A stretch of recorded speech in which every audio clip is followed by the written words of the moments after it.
Menurut Dr. Yus yang saya hormati dan saya banggakan, Pak Don selaku Ketua Tim Pemenangan Denomalur untuk Kecamatan Langke Rembong dan seluruh tim Langke Rembong, Pak Agus Kabur. Ini Pak Agus ini tiap hari bersama-sama dengan saya, satu mobil kemana saya pergi dia ikut. Jadi mobil dia banyak sekali nasihat-nasihat saya, sehingga saya akhirnya berpikir ini saya panggil dia Romo ke rumah. Antara lain dia bilang, pakai dulu. Itu kan dalam Alkitab bilang, kalau tempelin pipi kiri, kasih pipi kanan. Saya bilang, coba kalau sudah selesai semua dua pipi itu, terus gimana? Kasih yang mana lagi? Dia tidak bisa jawab, saya lampan kasih keren, itu dari paspor. Tapi kami sering berdiskusi dan saya jujur saja bangga dengan dia karena ya selalu buat saya senang gitu, lucu-lucu gitu, sehingga ya pilkada ini menjadi sesuatu yang menggembirakan. Kemudian adik saya Sipri ini satu tokoh secara desain, tokoh todo yang menurut saya generasi muda yang luar biasa cerdas. Ya. Dalam banyak uras politik yang sehari ikuti, saya berpikir kalau seandainya orang-orang muda seperti ini hadir cukup banyak di daerah ini, maka saya kira antara ini dia akan menjadi satu kabupaten yang disegani di NTT. Kemudian teman saya Pak Pri ini kiri kanan semua ini saya punya teman ini. Kalau ini teman saya waktu semea Raso. Jadi tapi waktu itu kan dia ini kan kakaknya tentara, Kapten Hengki gitu. Jadi kami ini takut sekali dengan dia, termasuk guru juga takut dia ini pergi sekolah, dia bawa gitar dia. Kita lain pelajar dia main gitar, tidak ada satu guru yang tegur dia. Saya bilang memang adiknya Kapten Hiki, saya pun tegur. Lalu kemudian dia merantau Jakarta. Waktu saya kembali ke Ruteng dari wakil tahun 2005, setelah baru ketemu saya. Lalu saya menghadiri pesta nikah di Lasso. Lalu kemudian dia menjadi semacam MC ya. Tapi sekaligus dia mendesain bagaimana acara itu menjadi indah. Itu mengambil datang dari belakang dapur, terus dibikin narasi macam-macam. Saya baru keluar mobil. Saya kok selama saya di Ruteng, saya tahu itu pernah saya mengalami begini. Terus saya lihat, ini penasaran nih. Sudah, lanjut lagi acara, saya kasih ketua. Terus setelah itu saya ketemu dia. Sudah keren lupa saya kan. Saya lah teman Rabu di Semea dulu. Baru kami dua orang. Sedangkan kalau Apri ini ya terus kisah John mau boleh saya. Kalau Apri ini satu saya, Dueti dan yang lain-lain itu ya, yang lain-lain itu saya tidak sebut yang lain-lain kan dia tidak ada di sini. Kalau ada di sini mungkin saya sebut juga dia. Ya ini kami satu fakultas di Fakultas Hukum Pidana. Kalau suka ke kelas ini suaminya Nulin nih, atau Frans atau gitu ya. Lalu kalau Kerenjon ini fakultas berbeda, tapi kami tinggal satu pos di dinas sosial, satu dapur. Ya, jadi memang beliau ini dari dulu sudah sopan, tiap hari berdoa. Gitu. Kemudian ini Bapak Mama, undangan hadirin yang saya hormati, salam. Dan tentu saja saya malam ini saya bahagia sekali karena kehadiran Bapak Ibu malam ini itu kemudian memberikan satu catatan penting bagi saya bahwa menjadi pemimpin Indonesia. Menjadi pemimpin itu akan menjadi bupati Indonesia, bupati Nusa Tenggara Timur, bupati Kabupaten Megerai, bukan bupati dari salah satu suku, bukan bupati dari salah satu agama. Ini penting, ya memperkuat lagi sikap saya dalam memimpin Megerai ini. Karena bagi saya sebenarnya ketika Tuhan memberikan saya berkat dan rahmat untuk memimpin Manggarai, maka saya akan menjadi pemimpin dan semua umat di bawah kolong langit ini tanpa membeda-bedakan agama, suku, bangsa. Kehadiran Bapak Ibu malam ini memberikan penegasan dan memberikan penguatan sekali lagi pada saya tentang hal itu. Beberapa waktu lalu saya juga hadir di satu tempat di Sadar Aceh, itu di komunitas saudara-saudara kita yang dari Dumpu Lima waktu itu. Sekali lagi, kemudian satu ketika juga di Sadar Aceh itu Naga Keo ngada, kemudian ada juga keluarga ND di atas, dan hari ini ada di Rosa. Jadi terima kasih sekali lagi atas kehadiran kita semua, terutama terhadap sahabat saya yang telah mempersiapkan tempat ini sehingga kita bisa bertemu di sini. Yang pertama, kedua, kita bersyukur kepada Tuhan untuk semua berkat rahmat yang kita alami sore hari ini. Saya sejak pagi tadi di rumah bangun, terus sarapan dengan saya istri di meja makan. Yang kami diskusikan, saya bangga sekali Yustin tadi sudah sampaikan bahwa di Tesla dan komposisi. Jadi kami dua ini duduk di meja makan, bukan membahas bagaimana kita menyusun narasi untuk melawan semua fitnah dan hinaan terhadap kami, baik sebagai pribadi, sebagai suami, sebagai istri, sebagai keluarga.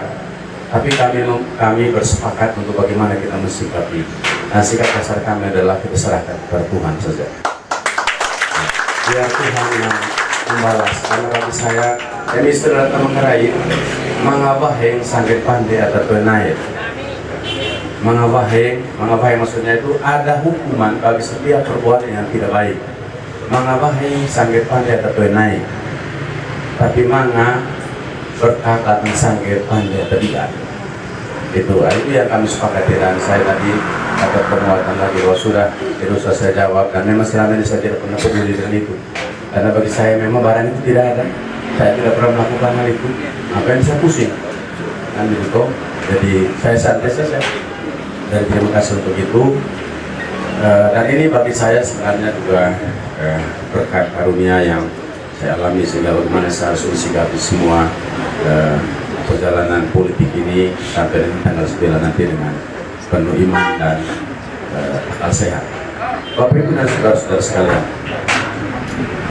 sejak debat tanggal 14 2020 ini, pikiran saya ini sedikit berubah dalam kaitan dengan bagaimana saya harus berkampanye.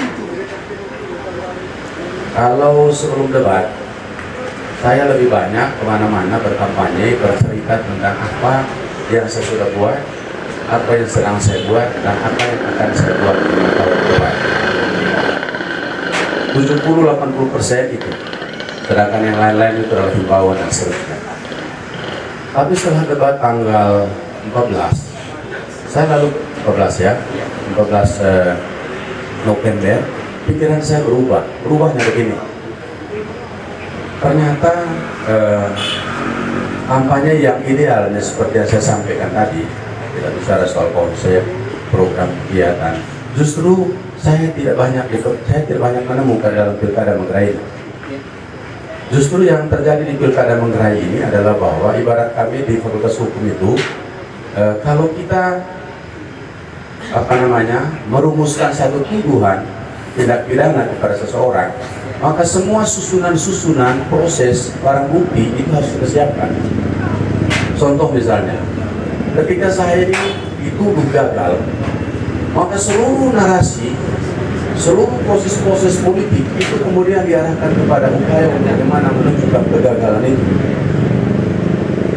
Walaupun cara-cara untuk menunjukkan kegagalan itu juga bohong. Itu satu. Saya bilang ini tidak bisa dibiarkan.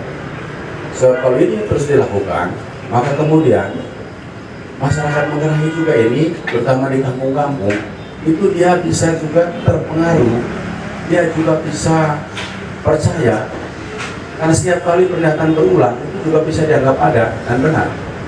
Oleh karena itu, di dalam kampanye setelah tanggal 14 itu saya lebih banyak sudah berbicara tentang kebohongan-kebohongan yang berkembang di masyarakat.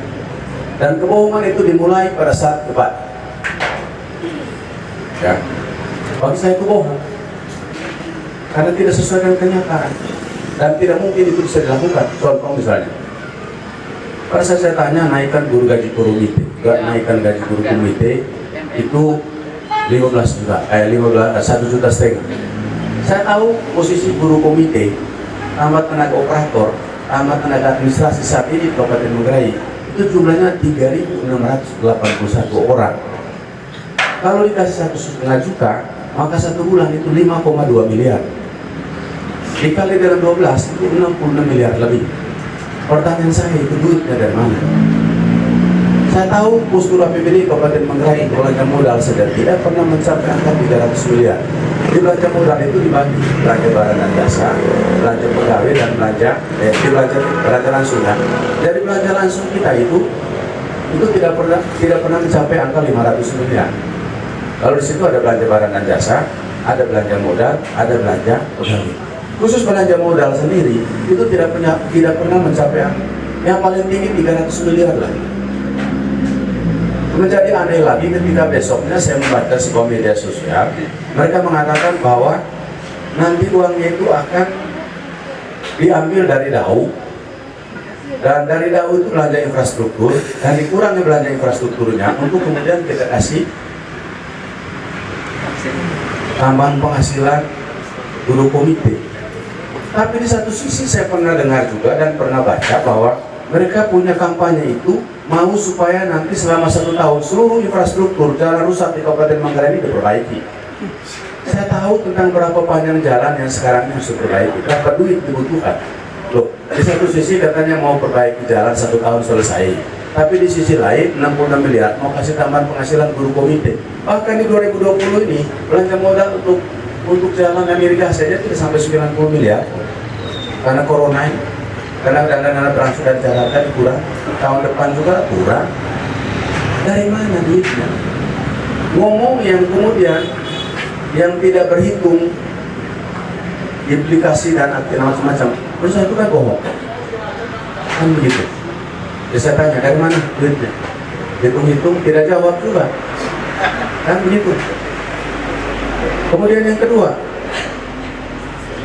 dia mau kasih gaji dan mau kasih bantuan kepada petani milenial 1 juta satu petani. Lalu saya hitung duitnya itu sudah 103 miliar. Lalu saya bertanya, itu uang dari mana Tuhan? Kan begitu.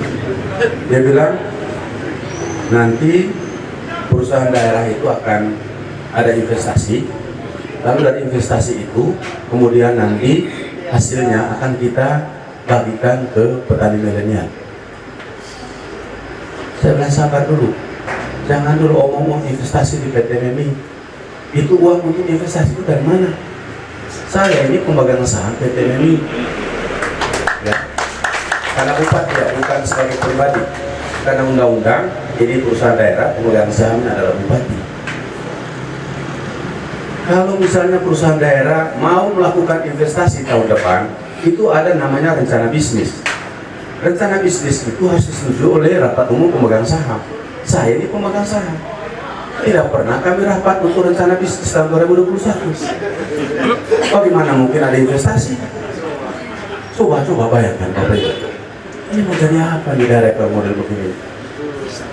Saya bilang, tidak ada rapat pemegang saham yang memutuskan bahwa RAB-nya PT MMI tahun 2021 itu adalah investasi sebesar itu dan menghasilkan uang 100 miliar lebih dan bagi kepada petani. Kan itu harus dibahas di rapat umum pemegang saham. Saya kira mereka-mereka yang mengelola perusahaan perseroan terbatas misalnya itu pasti tahu itu rencana bisnis itu. Dan kemudian penggunaan uang itu juga kalaupun jadi ada, itu tidak boleh pakai langsung dividen, masuk dulu kas daerah baru kemudian kita gunakan. Ini kan pengetahuan dasar dalam kaitan pengelolaan perusahaan. Yang dasar ini tidak bisa bagaimana menjadi bupati. Kenapa jadi Bapak Ibu? Saya jujur aja dengan segala hormat, saya tidak menghina ya. Saya tidak menghina, tidak. Ya, tapi sungguh belah menghina dan malu ya. Setiap hari kami dihina terus menerus tuh.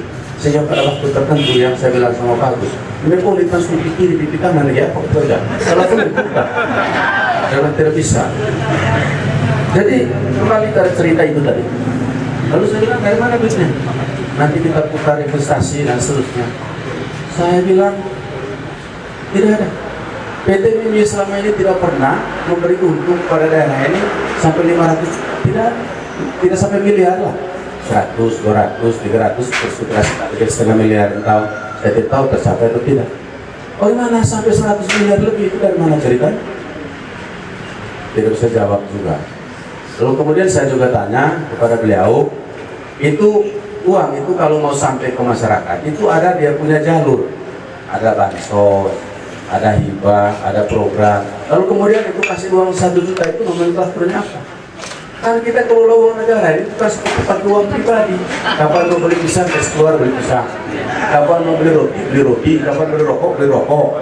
Ini tidak bisa. Uang itu sudah ada semua, dia punya aturan-aturannya. Itulah yang membuat kita ini bingung kan. Jadi akhirnya kesimpulan saya Bapak di waktu itu, wah ini bohong. Sehingga saya bilang cukup lah, sudah berbohong. Ya, cukup. Ya. Jadi artinya apa? Produksi ini itu akan terus dilakukan. Lalu kemudian dalam beberapa waktu kemudian saya coba uji. Bukan uji, maksudnya saya coba dalami lagi di lapangan. Saya ke kampung-kampung, waktu kampanye. Sampai di Kecamatan Rute, orang tua itu kasih tahu sama saya, Bapak, nanti kalau Bapak sambutan, omong, kasih tahu ya, kasih tahu apa? Begini Kak, mereka bilang di sini, kita itu sudah di PAW. PAW apa? Maksudnya bupati sudah di PAW. Saya tidak tahu apakah kandidatnya yang suruh atau timnya ngomong, saya tidak tahu. Tapi ini kan omongan waktu kampanye. Ya, saya anggap itu aja sudahlah. Omong sebelah, ngomong di sini kan gitu. Kalau PAW bagaimana? Karena Bapak sekarang itu kan tidak masuk kantor lagi. Ah, selesai ini cuti. Nanti selesai kampanye saya masuk kantor lagi. Itu Bapak sudah. Kalau tidak ada hati percaya ini Bapak PAW. Sehingga saya kemana-mana sekarang saya kasih tahu saya tidak ada PAW, tidak ada istilah PAW untuk bupati. Lebih sadis lagi, bisa termesin. Ini Pak Agus ada di rumah nih. Ada namanya Pak Tarsi dari Papa. Datang ketemu saya mengundang anaknya nikah. Pada bulan Desember minggu kedua. Bapak mesti hadir nanti sekarang ini. Saya hadir nanti. Waktu itu saya sudah masuk kantor. Kaget ah? Masuk kantor? Nah iya Kak. Memang Bapak masuk kantor lagi? Kadang kenapa? Boleh. Bisa termesin sudah beredar. Itu Bupati Kemlu sudah keluar. Bayangkan. Ngeri kan? Sadis kok.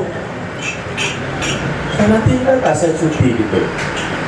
Kemudian kemarin lagi yang terbaru, ini tiap hari ada produksi kayak gitu-gitu. Ini pejabat bupati ini pergi lantik, ini pejabat kepala desa. Karena saya dan Pak Victor mekarkan desa tahun 2020, ini 30 desa. 30 desa saya mekarkan ini. Di Satan Desa ada 9, Satan Desa Barat ada 3 dan seterusnya. Lalu kemudian waktu mau dilantik pejabatnya, dinas PMD ke rumah, kata saya, Bapak, nanti tunggu Bapak saja dulu lantik pejabat deh, karena kode desa ini dari provinsi sudah keluar, dan tidak usah lantik aja. Masih Bapak pejabat, saya tahu pejabat, lantik aja Bapak pejabat. Karena begini, sekarang ini kan lagi bahas APBDes, sehingga di APBDes ini pejabat desanya hadir, kemudian kepala desa induknya hadir, supaya mereka bagi uang, karena ada undang-undang aturannya. Untuk pejabat desa persiapan sekian persen, untuk desa induk sekian persen, supaya langsung dibahas. Dan dipersiapkan yang sekian persen pakai buat apa dengan pejabat kepala desanya. Kalau tunggu saya masuk tanggal 5, itu artinya mungkin APBDes sudah selesai dibahas. Dari kehadiran pejabat ini, itu kelihatannya tidak terlalu penting untuk ini pembahasan APBDes. Sudah, lantik aja. Akhirnya, Bapak pejabat ini sudah 2 minggu ini lantik di pejabat kepala desa. Sampai di kecamatan itu bilang, ini pemekaran desa ini pejabat punya usaha, dia yang bikin mekar kampanye desa. Saya bilang, ini pejabat yang berdatang sebulan dia mekar desa kemana? Buktinya bukan Pak Kemlu yang lantik ini pejabat, ini Pak pejabat, jadi dia yang mekarkan desa. Di kecamatan lain bilang begini, ini mekar desa, ini bukan bupati punya, ini DPRD punya. Apa urusan yang DPR? Mekar desa itu masyarakat sepakat, mereka ajukan usul, saya bentuk tim, mereka verifikasi, telah memenuhi syarat, kemudian saya keluarkan peraturan bupati tentang pemekaran desa persiapan. Tidak ada urusan DPR. Nanti kalau sudah diverifikasi oleh provinsi, memenuhi syarat untuk provinsi, saya bikin perda, baru libatkan DPR. Jadi di bawah ini tipu banyak sekali, jadi saya juga pusing. Gitu ya. Nah, oleh karena itu Bapak Ibu, kenapa ini saya banyak sekali? Ya, itu lagi misalnya rumah sakit pertama. Saya tanya ini dokter Libus, saya memang baca ini aturan ini. Ada peraturan Menteri Kesehatan tahun 2012. Di situ disebutkan rumah sakit pertama itu bisa dibangun dengan syarat pertama itu tidak ada perbatasan. Sebenarnya itu itu perbatasan dengan negara mana? Itu dia perbatasan Baitsari itu dengan Nengalana. Itu negara timur. Berarti satu tidak bisa. Yang kedua bisa dibangun di satu daerah, ya, tapi tidak ada rumah sakitnya, tidak ada rumah sakit daerahnya. Ataupun ada rumah sakit daerah, tapi akses ke situ sulit karena rawa-rawa, hutan belukar, belantara dan segala macam. Saya bilang ini kan rumah sakit di Benboe ini kan sudah ada. Lalu kemudian dari Iteng menuju ke Benboe ini tidak sampai 1 jam 20 menit sekarang. Hutan belukar rawa-rawa di mana? Tidak ada rawa-rawa di bawah. Tidak ada belukar tapi home mixing dari bawah. Ya kan begitu? Berarti kedua tidak bisa. Yang kedua tidak bisa. Kemudian yang ketiga menurut dokter Lipus, Pak, kalau mau rumah sakit pertama itu survei dulu 3 tahun. Tahun pertama itu disurvei mengenai jumlah pasien. Kalau misalnya daerah itu 500 pasien 1 bulan, itu salah satu syarat tidak boleh. Dari Iteng itu tiap bulan coba kita hitung berapa mana orang sakit dari Iteng ke rumah sakit Benboe tiap bulan. Itu sudah sampai 5. Yang rujuk Pak, 500 sudah tidak. Tapi ini bisa ngomong gitu loh. Calon bupati itu mana itu ceritanya? Coba kita bayangkan bagaimana daerah ini. Nah, jadinya seperti itu besok. Tapi bagi saya dalam kampanye ini poinnya adalah bahwa jadi ketika saya dituduh gagal, ya, lalu kemudian urutan kacang ke belakang itu adalah bagaimana membuktikan tentang kegagalan. Maka dibuatlah cerita-cerita tadi itu. Ya. Kemudian bagaimana mendegradasi atau menurunkan harkat dan martabat saya sebagai pribadi. Ya, saya punya reputasi, saya punya kapasitas intelektual dan seterusnya. Ya, seperti itu Dr. Yusri bilang, saya ini bisa dibilang bodoh sama orang yang saya juga tidak ini orang ini. Tapi sudahlah, ini semua macam-macam ya untuk mendegradasi saya. Belum lagi sekarang saya dengar kamu timbul KTP untuk nanti jadi koperasi. Saya bilang begini, kamu di desa ini juga koperasi ini kalau mendapat bantuan pemerintah itu kan, itu ada dulu dia punya akte itu badan hukumnya dulu itu koperasi. Bukan kamu duduk di bawah pohon kopi, kamu bersama ke koperasi. Pikir duduk di bawah pohon pisang, kamu bersama ke koperasi. Di bawah pohon coklat koperasi. Lagi mandi di kali, kamu boleh koperasi. Sama kan kacau ini kalau begini nih. Nah, maksud saya begini Bapak Ibu dan saudara-saudara sekalian. Saya terpaksa memang harus menyampaikan ini kepada masyarakat sekarang karena memang hasil survei mengatakan begini. Kalau ditanya rakyat menggerai, apa sebenarnya yang menjadi dasar kamu memilih pemimpin? Alasan yang paling pertama menurut hasil survei adalah bahwa kami memilih pemimpin, memilih bupati karena orangnya sudah berbuat dan perbuatannya kami rasakan. Itu. Tapi pertanyaannya, kenapa orang tidak pernah berbuat dan mereka tidak rasakan perbuatan, tapi dipilih? Berarti ada dampaknya tadi, koperasi. Ada dampaknya tadi macam-macam survei. Apa ini sekarang lagi ada bantuan dari Kementerian Pendidikan terkait dengan beasiswa? Itu kan uang negara. Jangan kemudian dibawa-bawa lagi itu barang itu adalah bilang saya punya lagi, punya partai punya. Tidak ada urusan. Saya juga kalau mau jual-jual gitu banyaknya saya bisa jual kalau mau tipu-tipu begitu.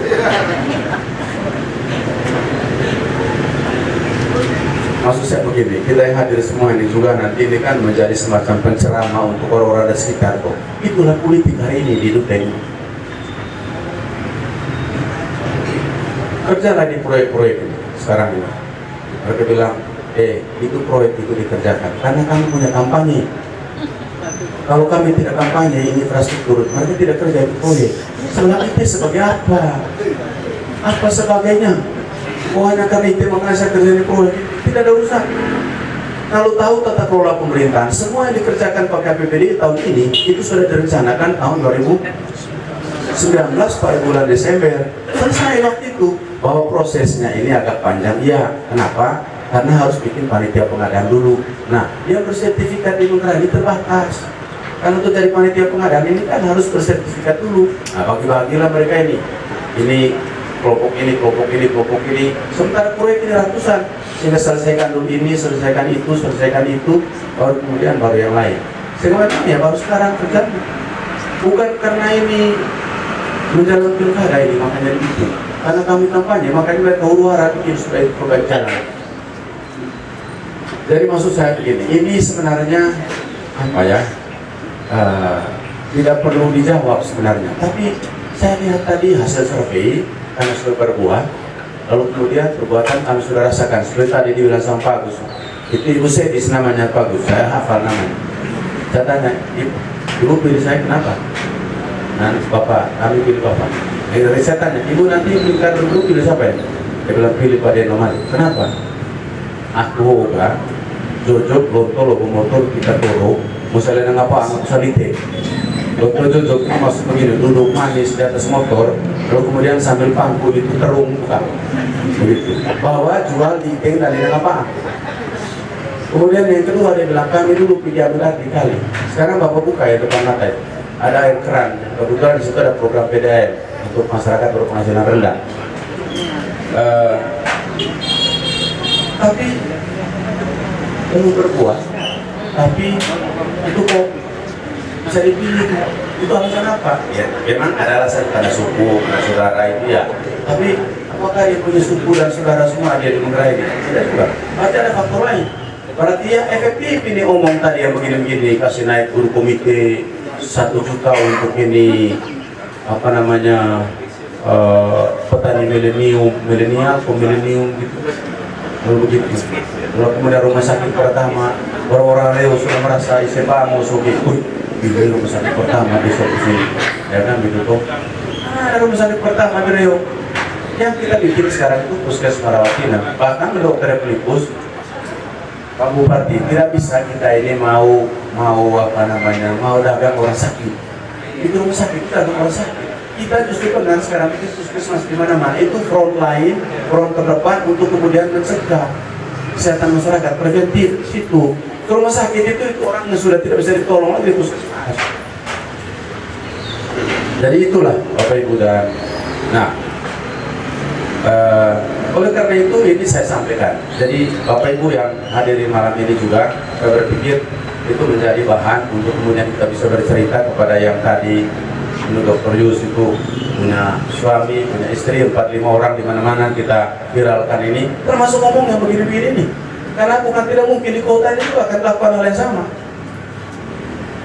Nah sekarang bagaimana kegagalan? Dia bilang bupati gagal. Realitas mengatakan tidak, kita sukses. Salah satunya tadi, Ministri sudah sampaikan. Karena saya dan Pak Fiko jadi bupati, ada banyak penghargaan yang saya dapat. Memang saya kerja bukan dapat penghargaan. Saya bekerja sesuai dengan aturan, rasional. Mengelola uang harus ikut aturan. Lalu karena itulah kementerian atau pemerintah satuan lebih tinggi melihat ini bagus, dikasihlah penghargaan, dikasih sertifikat dan seterusnya. Kan gitu. Ini tidak diakui. Yang mengakui keberhasilan pemerintah ini sebenarnya adalah institusinya. Contoh misalnya, dalam kaitan dengan sistem akuntabilitas kinerja pemerintah, SAKIP namanya. Di SAKIP itu ada 4 hal yang dilihat. Pertama, perencanaan. Yang kedua itu adalah indikator kinerja. Jadi itu Kementerian Menpan. Dia datang, dia lihat mana dokumen. Ada dokumen perencanaan tidak? Jangka panjang, jangka menengah, tahunan. Ada. Ya. Sudah dilihat, ada dokumennya, dia periksa lagi di dalam. Di dalam itu ada indikator kinerja tidak? Ada indikator kinerjanya. Yang ketiga, kalau sudah ada indikator kinerja, dilaksanakan tidak? Dilaksanakan. Sudah dilaksanakan, dievaluasi tidak? Dievaluasi. Sudah evaluasi, dilaporkan tidak? Lapor. 5 hari ini kita kerjakan. Makanya kemudian sakit kita itu nilainya itu B. Ada kabupaten masih C. Yang menilai siapa? Menpan. Sukses. Sukseslah. menurut Menpan kan itu. Tapi menurut dia gagal. Itu menurut Menpan sukses, menurut dia gagal. Kan begitu. Percaya mana? Percaya dia tuh Menpan. Menpan lah. Kan begitu tuh. Kemudian yang berikut, 2019 bulan Juli menggerai ini oleh Kementerian Desa melaksanakan sebuah surat keputusan, saya lupa nomornya. Itu kemudian kita keluar dari kabupaten tertinggal, kabupaten kolot, kabupaten miskin.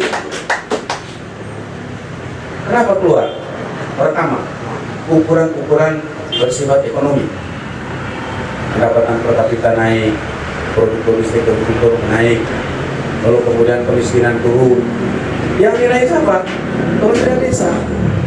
Dari mana? Dari data-data yang dia terima, dari statistik, dari laporan pemerintah, dari provinsi dan seterusnya. Kemudian yang kedua, menurut Menpan, menurut Kementerian Desa, akses gampang. Kita mau kemana-mana mudah, ke rumah sakit gampang, ke sekolah gampang, ke pasar gampang, mana-mana gampang.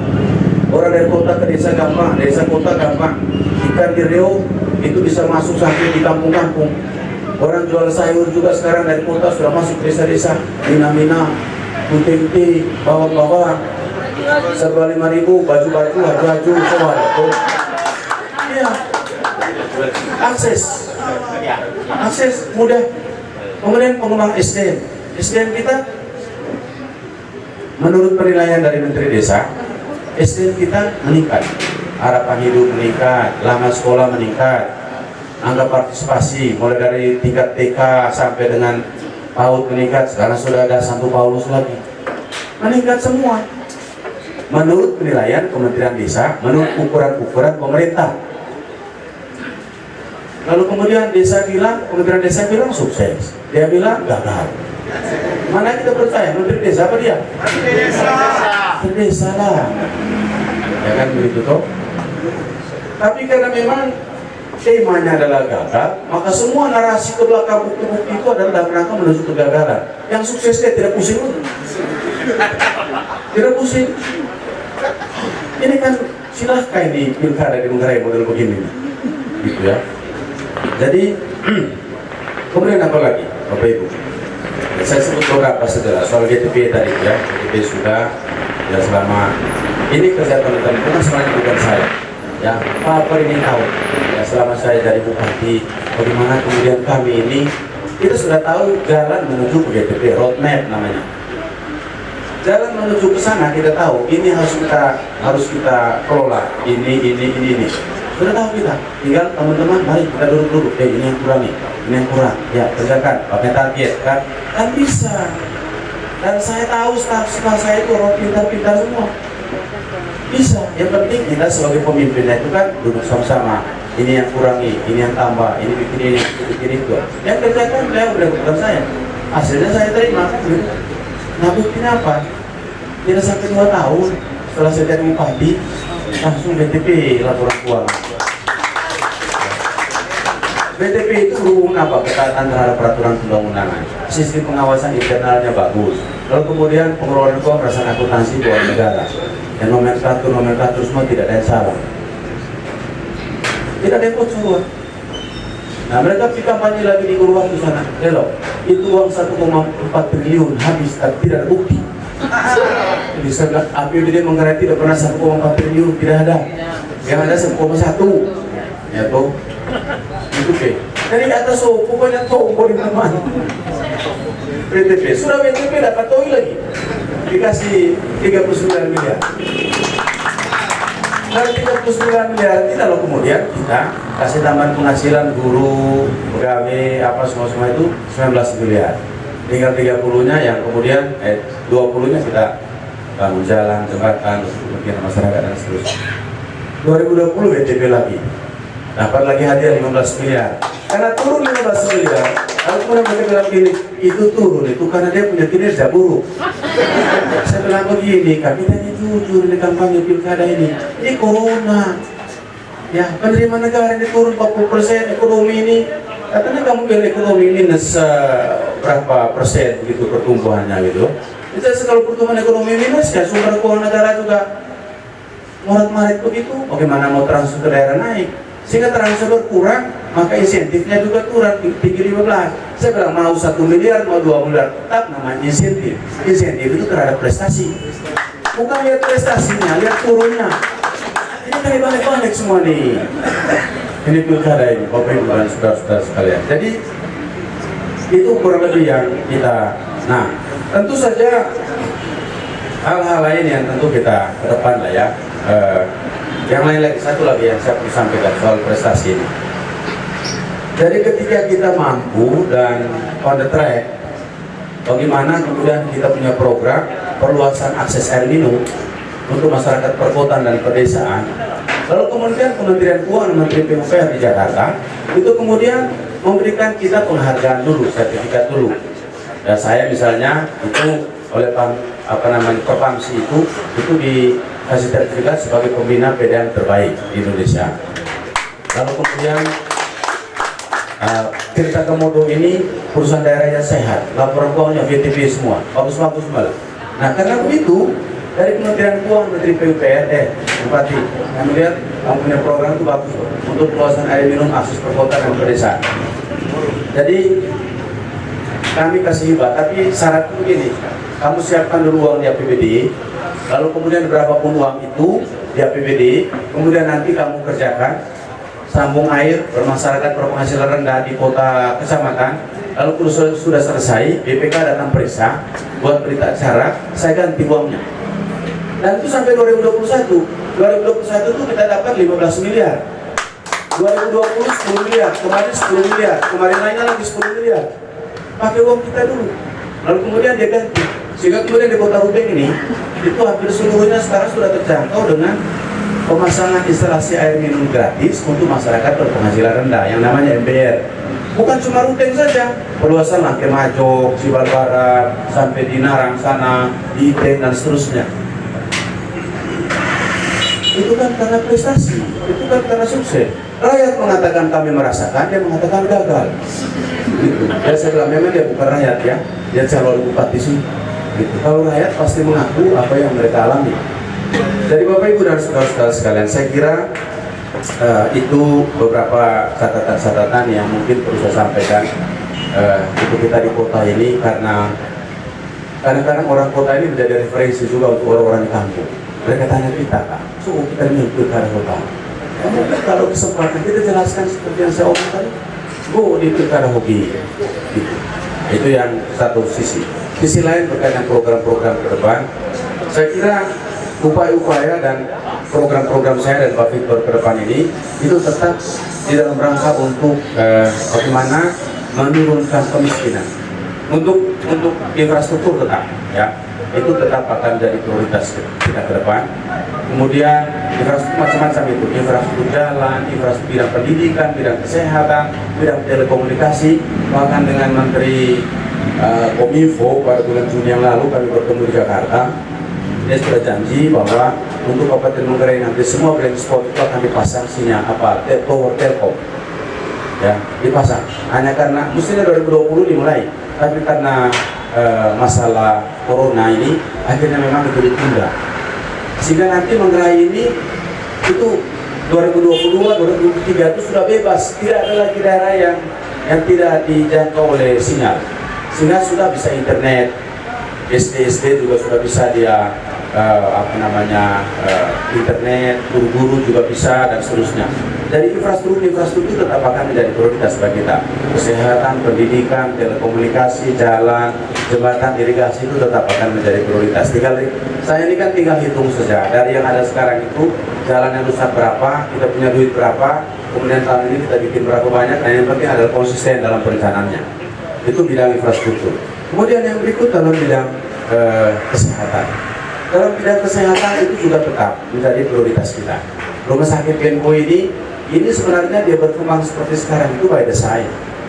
Kita kerjasama dengan Universitas Gadjah Mada untuk melakukan satu grand design tentang pengembangan rumah sakit Benko yang sekarang kecil. Nanti ke B, kalau bisa ke A. Sehingga demikian pembangunan gedung-gedung megah semua di atas instalasi sekarang itu hampir lengkap. Kita kirim spesialis-spesialis termasuk ini Putra Sakti. Ya, kita kirim. Ini semua dalam rangka untuk kemudian anak-anak Manggarai yang sudah sekolah di Fakultas Kedokteran sudah masuk sekolah veterannya, entah di semester 2, semester 3, siapa yang mau kita biayai sebatan, karena syarat harus pulang. Sekali 15 orang. Kalau kurang, siapa lagi yang mau? Yang penting selesai sekolah dokter, kembali ke sini. Kita taruh di puskesmas dulu, lalu kemudian kalau spesialis, kita kirim spesialis lagi. Untuk apa? Itulah jaminan untuk pembangunan bidang kesehatan dari segi pembangunan daerah. Rumah sakit itu spesialisnya lengkap, sekarang bedah lengkap, radiologi lengkap, farmasi lengkap, cuci darah lengkap. Kemudian ini sekarang lagi mau dibangun untuk ini fasilitas rawat inap. Mungkin ke depan kita coba lihat lagi mana peluang untuk bikin VIP-nya. Tentu dengan spesialis berlengkap ini spesialis di atas ini. Jadi, nah untuk spesialis ini supaya mereka tidak lari, kemarin waktu ada dana insentif daerah itu, saya prioritas mereka juga punya insentif 40 juta untuk spesialis. Sudah mereka jangan pelit. Sampai ini sudah pilih sekolah spesialis ini mahal. Tentu kalau dia pulang kan dia bicara tempat di mana yang bisa banyak praktik dapat doi, dia pilih situ sudah. Kan begitu. Oleh karena itu kita mengikat. Satu. Yang kedua, saya sudah diskusi dengan beberapa spesialis. Bupati ini kalau bisa jadi rujukan jantung saja, karena spesialis dasarnya sudah lengkap nih. Kemudian kita kondisi rumah sakit ini, itu 10-15 orang yang rawat inap dan rawat jalan itu punya gejala pembuluh darah dan jantung. Sehingga minimal target kita menurut mereka pasang ring aja di situ sudah. Karena ada bedah ada, penyakit dalam ada, opsin ada, anak ada, kemudian anestesia ada, tambah lagi nanti yang sudah masih pergi sekolah di pulang saraf dan seterusnya. Itu tidak kesehatan. Kemudian puskesmas rawat inap kita bangun di IT, kemudian di Dintor. Di Dintor itu nanti karena itu dari para wisata itu agak sedikit berbeda kita persiapannya. Sumber dayanya mungkin dokter, perawatnya belajar bahasa Inggris sedikit supaya datang bule kan tanya gitu bisa jawab tuh daripada dia bilang wih lihat bule datang dia pikir belakang, saya pikir belakang. Kemudian satu bikin di Lemara, satu bikin di Loce. Ini semua bagian dari. Kemudian yang berikut juga untuk tenaga-tenaga itu di bidang kesehatan, bidang pendidikan ini kan tahun depan ini guru-guru yang tamat SPG itu mungkin rata-rata sudah tamat, sudah pensiun. Nah, oleh karena itu guru-guru komite yang sekarang ada ini dan saya lihat juga ada program pemerintah menuju ke sana. Siapa berusaha kita P3K kan, kita dari pegawai pemerintah dan kontrak kerja. Karena tunggu formasi dari Jakarta, lebih sedikit banyak guru pensiun. Saat ini saja di Manggarai ini guru komite banyak dari guru pensiun kan gitu. Oleh karena itu ini terus. Kemudian taman pensiunan guru terus kita naikkan kalau bisa sampai angka UMR dan seluruh seterusnya. Kemudian guru-guru karena sekarang ini sudah berbasis teknologi semua, ya kita harus suruh mereka kursus lah untuk tahu bagaimana buka tutup komputer, terus belajar online dan segala macam. Jangan sampai murid lebih pintar dari guru. Macam saya sekarang ini, saya ini disuruh mengajar di S2 Undana, Fakultas Hukum, di S2 Hukum, tapi online katanya. Saya online tidak bisa. Ya, kalau langsung begini saya mau, tapi terus online itu nanti bisa.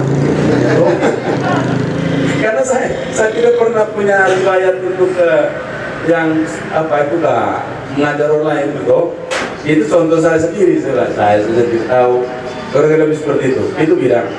Sedangkan bidang pengatasan kemiskinan itu akan terus kita upayakan.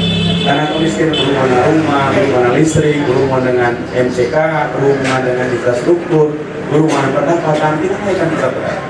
Dengan cara apa banyaklah, ya. Dengan memberikan nilai tambah dari hasil bumi yang ada sekarang ini, di ujung kipas ini kita sudah diskusi ujung-ujungnya saja dulu, masa awal-awalnya, ya. Misalnya kopi Manggarai 6.000 ton, kita kirim keluar semua kopi. Sementara gubernur sudah tantang terus sama saya nih, bupati, saya mau buat instruksi satu ketika wajib semua minum kopi dari Manggarai. Di mana kopinya? Kopi bubuk Pak. Memang itu sudah yang session kecil, program. Panggil ahlinya di sana, desain itu dia punya proses semua yang standar internasional. Kalau sudah cukup dia bilang kita hitung. Orang PTT 6,5 juta, yang minum kopi 4 juta, itu sudah. Satu hari ini satu orang minum kopi berapa gram? Bisa kita hitung kok berapa banyak kopi yang diminum oleh orang PTT dalam satu hari, 1 bulan. Produksi sudah. Kalau sudah ada saya kasih tahu tidak boleh lagi masuk kopi dari luar di sini, minum kopi Manggarai. Itu yang saya balik ibu kipas, terang kita ibu. Itu antara lain. yang kita buat ke depan. Hortikultura tetap. Kemudian dunia usaha. Ini sekarang sudah ada undang-undang cipta kerja. Saya sudah baca itu undang-undang. Itu memberi peluang yang sangat luar biasa besok banyaknya. Karena ada kemudahan-kemudahan. Itu program-program pusat itu banyak sekali. Ya, kita tinggal bagaimana kolaborasi pusat, provinsi, kabupaten dengan lembaga-lembaga keuangan termasuk beliau ini untuk bagaimana kita bisa merangsang keterlibatan usaha kecil menengah dalam rangka omong-omong yang tadi itu, yang tadi saya sampaikan itu. Jadi saya sebenarnya inginkan diskusi pilkada Manggarai, omongin begini-begini kan. Kita berdebat pada level itu kan. Kita mau lihat gimana yang lebih. Tapi itu memang anjir, saya tidak dapat kita temukan yang begini-begini. Jika saya bilang kita omong kita punya sesuatu. Ya, dia mau tanya saya tentang saya punya juga, dia tidak tanya juga. Ya kan, paling tanya soal stunting. Sebenarnya kalau stunting mah itu kerja rutin kan, urus stunting itu. Sudah ada pokoknya, tidak usah suruh bikin pokoknya baru lagi. Sudah ada pokoknya stunting. Sudah ada SK bupatinya.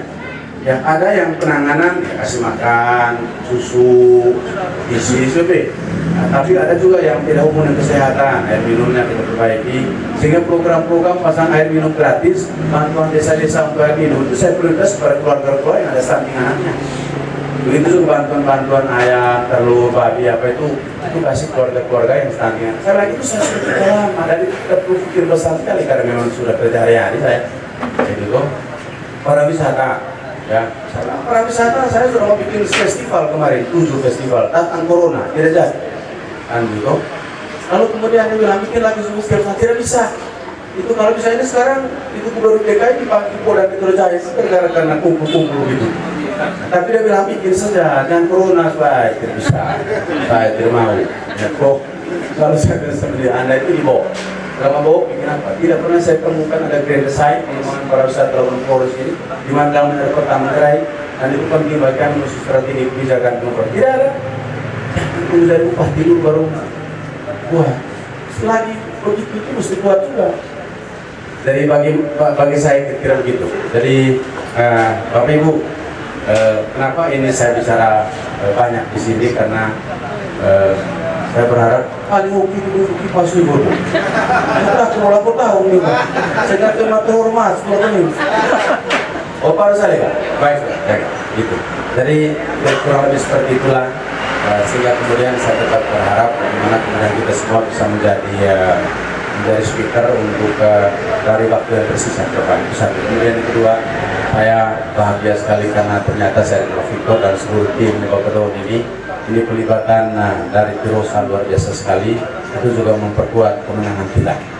Kemudian Yustin juga datang dari Malang dan selalu kesini pasti itu juga memperkuat ya dukungan kita. Kemudian tadi Pak Agus juga dengan Pak Apri kata Mese, mereka sudah jamin ada berbeda dengan tahun 2015. Sangat berbeda. Itu berbeda. Makanya sekarang tugas kita adalah bagaimana menjaga supaya situasi ini jangan sampai terpengaruh dengan ya yang seperti saya omong pertama tadi itu. Tapi saya yakin masyarakat akan membangun tidak. Dan begitu. Dan yang terakhir tentu doanya dan dukungannya sehingga nanti tanggal 9 itu kemudian kita bisa ke TPS, lalu kemudian tusuk nomor 1 dan ujungnya adalah kita menang untuk kemudian kemajuan Manggarai di masa depan. Terima kasih, selamat malam.